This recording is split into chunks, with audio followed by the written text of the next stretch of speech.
한국에서 공화주의적 혹은 민주적, 헌법적 애국주의는 과거 진보적인 시민사회, 학술 진영에서 불붙었던 논쟁이다. 특히 2010년을 전후하여 참여사회연구소가 발간하는 시민과 세계와 한겨레 신문을 중심으로 논쟁이 전개되었다.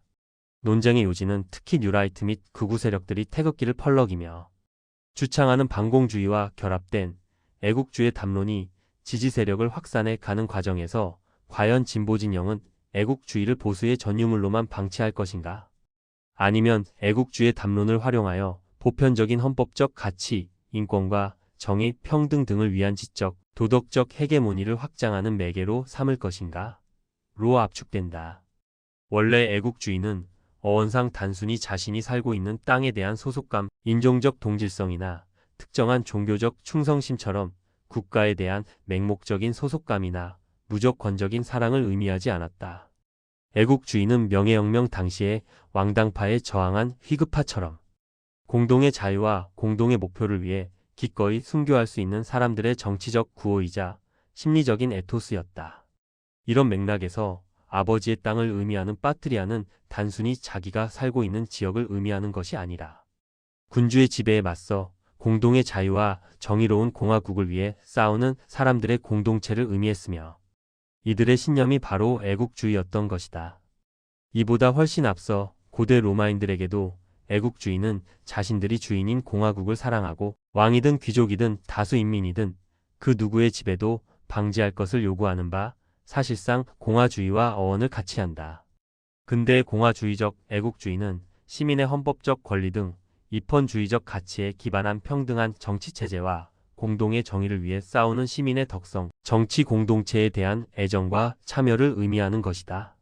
이러한 애국주의는 원리상 혈연적, 인종적, 종교적 차이와 상관없이 누구든지 자신이 살고 있는 공동체를 정의롭게 만드는 실천을 핵심으로 한다. 이런 맥락에서 아렌트가 내가 어디로 가든지 간에 너는 폴리스가 될 것이라 강조했을 때 이 글의 맥락에서는 정의롭고 평등한 공동체를 지향하는 공화주의적 애국주의로 해석할 수 있다.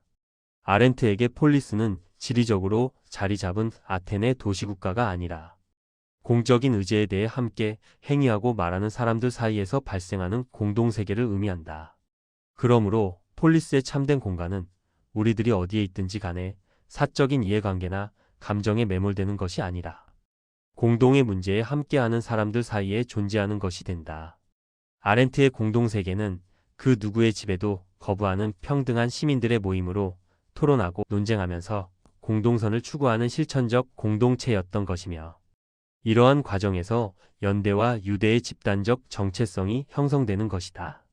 지극히 단순화시켜 말하자면 공화주의적 애국주의는 대통령이든 국회이든 사법부이든 자본가이든 경제관료이든 좌파이든 우파이든 백인이든 흑인이든 동양인이든 AI이든 그 누구도 그 무엇도 지배하지 않는 정치 공동체를 발전시켜 나가는 원리를 의미한다.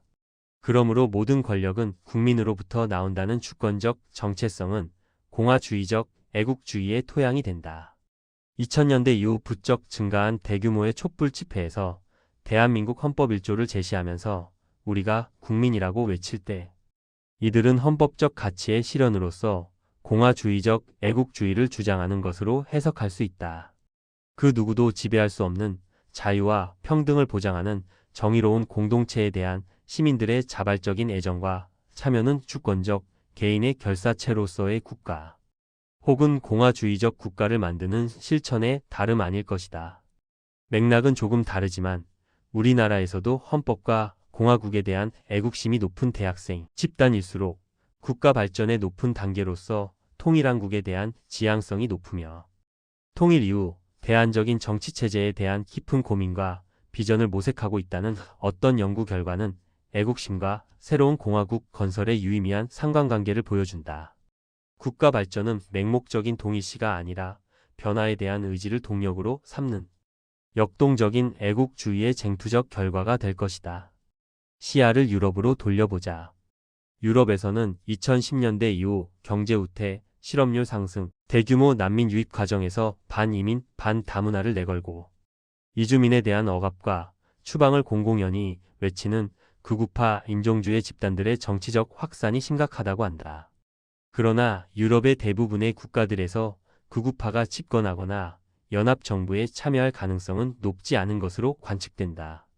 왜냐하면 연립정부가 일반화된 유럽의 정치제도에서 극우 포퓰리즘이 연정에 참여하지 못하게 만들기 위해 전통적인 좌파와 중도, 우파가 함께 공동선거 전략을 채택하거나 극우 세력과 손을 잡으려는 정치 세력을 강력하게 비판하고 비토하는 시민운동이 대규모로 전개되기 때문이다. 파시스트 아버지의 딸로 유럽에서 가장 위험한 여자로 평가받았던 멜로니가 이탈리아 연정에 참여했지만 반유럽연합, 반이민, 인종주의 등의 주장은 대단히 순화된 상태로 평가받는다. 이러한 시민문화, 정치문화는 넓은 의미에서 그 누구도 그 어떤 집단도 배타적으로 지배하지 못하게 만들겠다는 공화주의적 애국주의로 해석할 수 있다. 유럽연합을 이끌고 있는 독일과 프랑스가 대표적이다. 2025년 2월 연방선거를 앞두고 독일 전역에서 극우 정당인 독일을 위한 대안 AFD에 반대하는 대규모 시위가 발생하여 최종적으로 중도 우파, 중도 좌파가 승리했다. 극우 인종주의를 강력하게 비판하는 젊은 여성 정치인 하이디가 좌파당의 선전을 가능하게 만들었다. 프랑스에서는 배타적인 인종주의, 폐쇄적인 민족주의를 상징하는 르펜 부녀의 국가전선의 제1당 승리와 집권을 막기 위해 마크롱 대통령 같은 중도파와 전통적인 사회당, 굴복하지 않는 프랑스 같은 신극좌파 세력까지 정당 간 연대와 전략적 투표를 전개하고 있다.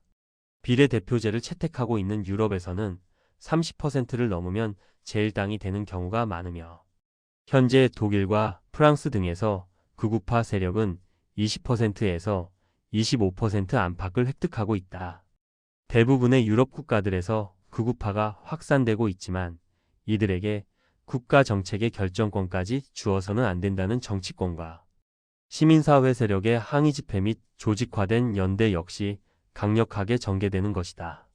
그러므로 현재 유럽적 맥락에서 공화주의적 애국주의는 혐오와 증오, 우월감에 기반한 백인 주류 집단의 배타적 지배를 맹목적으로 옹호하는 인종주의와 대립항이 된다. 현재 유럽에서 인종주의, 백인 우월주의의 배타적 지배를 방지하고 순화시키는데 공화주의적 애국주의가 중요한 역할을 수행한다는 것이다.